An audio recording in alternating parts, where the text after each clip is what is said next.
Of the part we just read, I would say probably the part that sticks in my mind the most is when he looks at current human happiness. That's an important question worth asking. Where are we at? How are we doing? And he cites some stats at the time. This book came out, it was either in 2020 or late 2021. Um, I'm sorry, late 2020, early 2021. I can find out real quick for you. He cites some stats from data at the time of how we were doing. How are people doing? Are they depressed? Are they happy? What is human happiness? And see, I love the direction he goes. At first, you think when he says, well, we're all supposed to just be happy, you think to yourself, oh boy, here comes another just platitude about everyone just needs to be happy. Just sit around the campfire and sing, Kumbaya, my lord, Kumbaya. And that's just the complete opposite direction that he goes. He actually looks at the old catechism, which is the chief end of man is to glorify God and enjoy him forever, is the way that I was taught it. So I found that very interesting. Another thing that he points out, I thought this was cool, is on pages 36, 37. So that part that I just read you was from chapter 1. So pages 36 and 37 looks like that is going to be chapter 4. So one thing that he points out is the American government and how it was founded. So here we go. He looks at here. The American government was founded by men steeped in a Christian culture, which is why it upheld what its founders considered God-given unalienable rights that would have made little sense to non-Christians. Progressives, of course, will be quick to point out that the First Amendment declares Congress shall make no law respecting an establishment of religion, and that's certainly true, though they often neglect to mention what follows, or prohibiting the free exercise thereof. But the Constitution only applies to the states, those 13 little colonies which banded together to form the United States of America, had generous powers to impose religious dogmas on their citizens. Most of the original states had their own established churches. In fact, New Hampshire only disestablished its state church after the Civil War. The point of the Establishment Clause was to prevent the Congregationalist North from asserting itself over the Anglican South, and vice versa. Some modern conservative philosophers, notably Patrick Deneen, have criticized the founding fathers for not doing enough to ensure the propagation of religion from one generation to the next. Yet John Adams also wrote the Massachusetts Constitution, in which he made his position abundantly clear. The happiness of a people and the good order and preservation of civil government essentially depend upon piety, religion, and morality, and as these cannot be generally diffused through a community but by the institution of the public worship of God and of public instructions in piety, religion, and morality. Therefore, to promote their happiness and to secure the good order and preservation of their government, the people of this commonwealth have a right to invest their legislator with power to authorize and require, and the legislator shall, from time to time, authorize and require the several towns, parishes, precincts, and other bodies politic or religious societies to make suitable provision at their own expense for the institution of the public worship of God and for the support and maintenance of public Protestant teachers of piety, religion, and morality in all cases where such provision should not be made voluntarily. The founding fathers, so this is now Michael Warren Davis talking again. That was the end of John Adams' quote. Back to Michael Warren Davis. The founding fathers were not liberal secularists. On the contrary, they regarded Christianity as a natural and necessary support for their constitutional government. They merely left religious instruction to the adherents' respective churches and the various states. It was a design of federalism, not secularism. Still, liberals raise a relevant point. Historically, Protestantism has shown a willingness to compromise with radicalism, helping Christian society seamlessly transition to secularism without the violent upheavals that afflicted Catholic countries like France and Spain. For a reactionary, though, that observation is to Catholicism's credit. Nothing in history has disproven Cardinal Newman's claim that there is no medium in true philosophy between atheism and let me pronounce this right, between atheism and Catholicity. End quote. And if the reactionary's task is rebuilding a Christian society, it likely begins with reasserting the primacy of the Catholic Church in our lives. The choice to vary Cardinal Newman slightly might be Catholicism or socialism. The left, whether Antifa, Black Lives Matter, the big tech media, academic government complex, and increasingly radical Democratic Party, approaches politics with a kind of religious zeal, because it is replacing the old common metaphysic, the Christian one, with a new one. End quote. Okay, back to me talking. So, of course, am I going to differ with what he said about the Catholic Church? Yeah, and I don't think it's much of a stretch. All you got to do is look at the current Pope, listen to the current Pope. I mean, this idea that, oh, these people over here, these Protestants have shown a willingness to compromise with radicalism, whereas, Catholics don't. Not true. I mean, there's many, many arguments that the Catholic Church has changed many times. There's a lot of people, especially, that are extremely critical of Vatican II, which occurred in the 1980s. And okay, I don't particularly care for Catholic politics, so I'm not going to talk a whole lot more about that. Is it true that there have been Protestant societies that have compromised with radicalism? Yeah. I don't really have a problem with that. That's definitely true. That is the rule, as a rule, that has happened in this country we live in right now. But there are Protestant churches that have not compromised, that won't go along with that. And I mean, my church doesn't. And there's other churches that many of my brothers listening to this go to that don't compromise with this secularist evil regime we live under. And so that's important to note. And again, as I noted, the Catholic Church has done it as well. Now, the rest of what he said, as far as the founding fathers are concerned, and the left, which is approaching politics with a kind of religious zeal because it's replacing the old common metaphysic with the Christian one, with a new one. Not only yes, but heck yes. I have really wanted to come on here and make the point to you people that we actually live in a theocracy. That may shock you. It's not a Christian one. It's weird to call it an atheist theocracy because a theocracy is religious rule and atheism is by definition not supposed to be religious.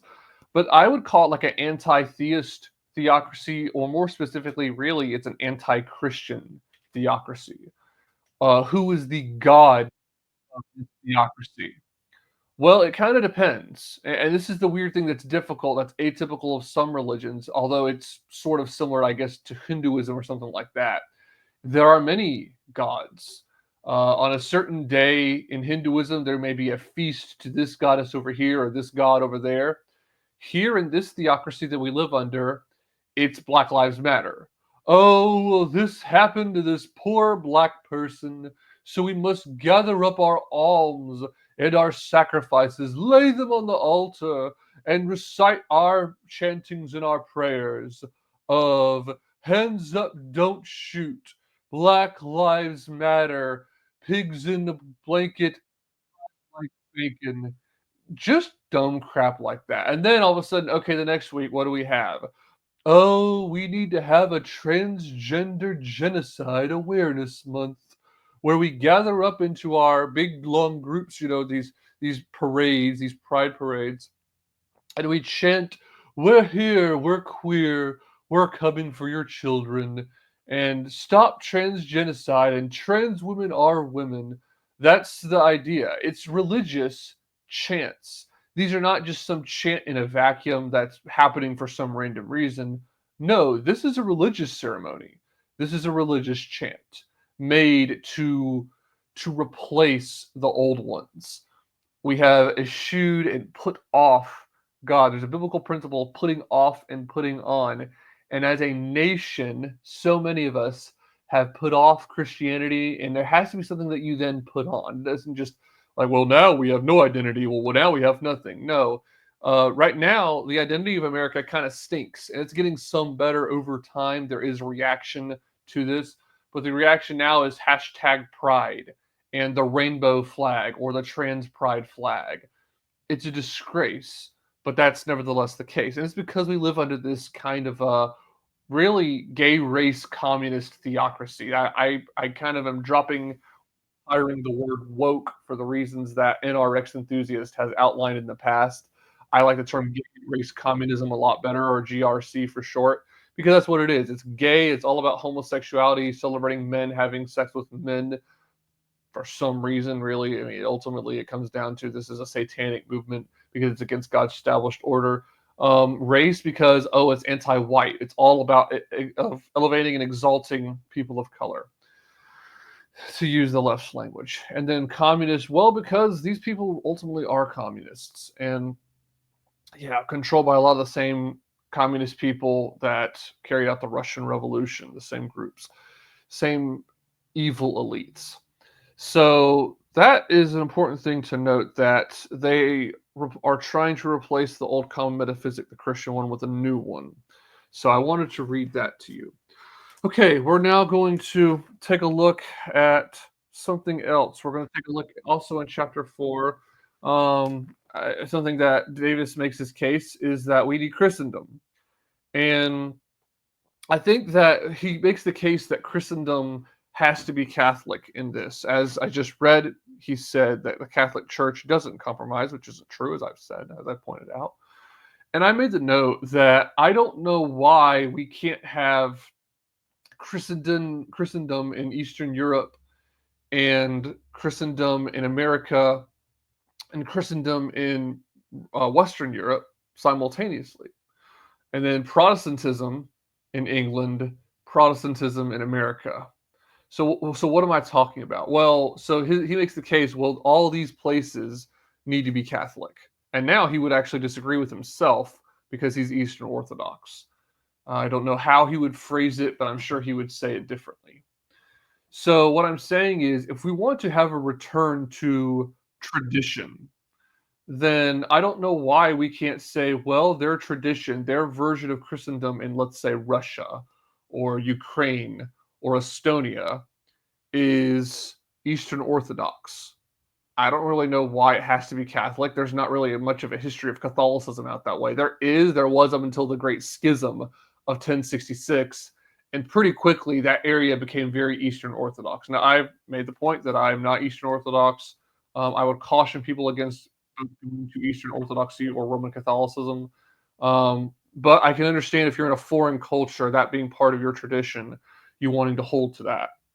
So my point is, if we are going to go the traditionalist route, EO could be for Eastern Europe, and then Catholicism could be like for Spain and Portugal, and Lutheranism would be more for Scandinavia and for Germany, and Catholicism in France and other parts of mainland Europe, especially like Italy. And then England has been Protestant pretty much since the Reformation, not quite, but close. There's been some times they almost got a Catholic monarch again, and there was a lot of ways that was prevented. I want to talk about the English Civil War at some point on the podcast. I don't know when I'm going to do a series on it. That's probably a good bit in the future. I'm working on other stuff that's more important right now that I want to get out to you guys. But also, Ireland's different than England. Ireland has historically been Catholic. And in America, all you got to do is read the book All Beyond. That's Albion, All Beyond's Seed. And it lays out that America has been Protestant, especially Calvinist Protestant, pretty much since Europeans came over here. We do not have a deep history of Catholicism in this country. We have a very deep history of Protestantism, especially Calvinism. There was towns where you could not live in that town and be accepted if you didn't hold to at least some aspects of Calvinist theology. And then if you were insufficiently Calvinist, they would eschew you, they would shun you, they would kick you out in some cases. They took it very seriously because they viewed these as the essentials. And I'm pretty hardline Calvinist, and I appreciate that. I understand why they view things the way that they do. Now, of course, I believe you cannot be a Calvinist and still be a Christian.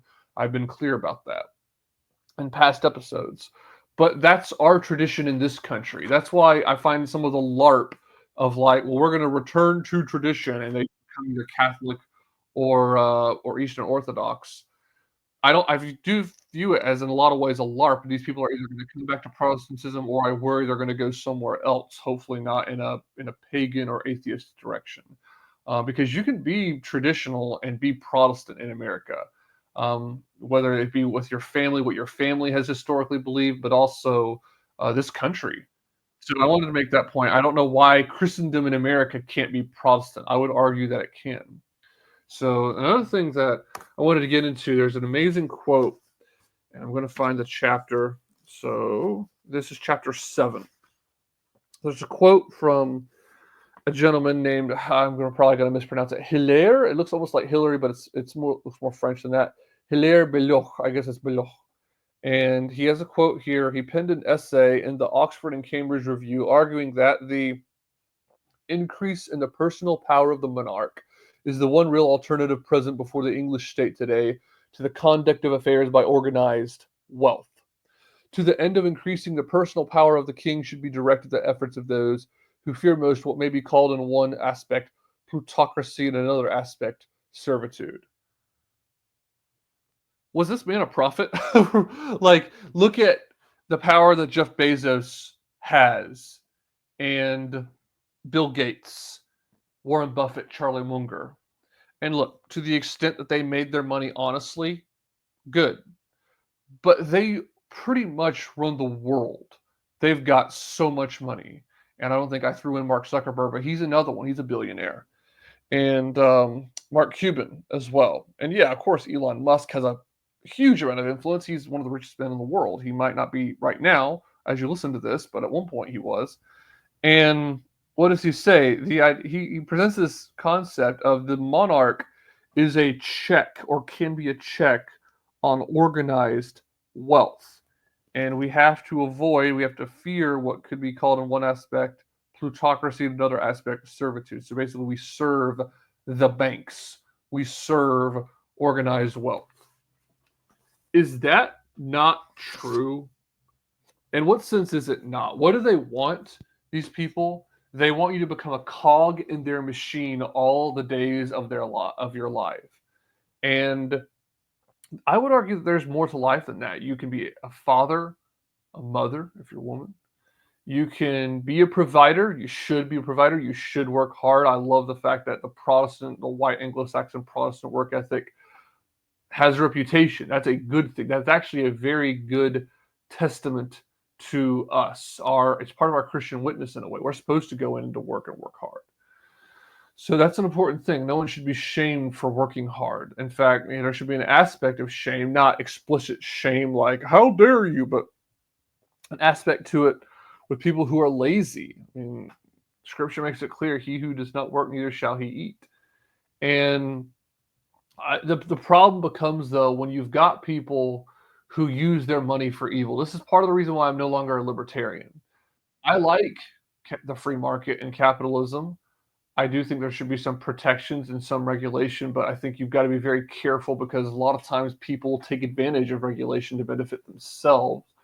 I am not and never will be a communist. The point being that libertarianism has no answer to what do you do with the problem of evil. That's just speaking generally. But that also includes okay, what about the people who have all this money and they don't use it for good, they use it for evil? And that's where I don't particularly have a problem with someone like Teddy Roosevelt doing something to step in, where you got people dying on the line. And look, maybe some of the way he did it was wrong, but there were sometimes all he did was use the bully pulpit. All he did was tell the people, "Hey, American people, I just had a discussion with your bosses, and this is what they had to say." I remember seeing a documentary where it talked about that. He didn't always use the power of the pen for the executive order or use government force. No, sometimes all he had to do was stand before a crowd and talk to them. And it shocked people some of the stuff that he brought to light about how little these people thought of them. Now, some of these robber barons, so called, were actually really good people. And when the time came, they did what they could to stop the FDR administration. And I applaud them for that. I've talked about that at length and will in future detail. But there's a problem with libertarianism. There's no answer for the problem of evil, specifically rich people. What do you do whenever they decide to use their wealth for evil? What do you do with George Soros? Is it wrong or improper for our government to ban George Soros from holding property in America or ban him from the country?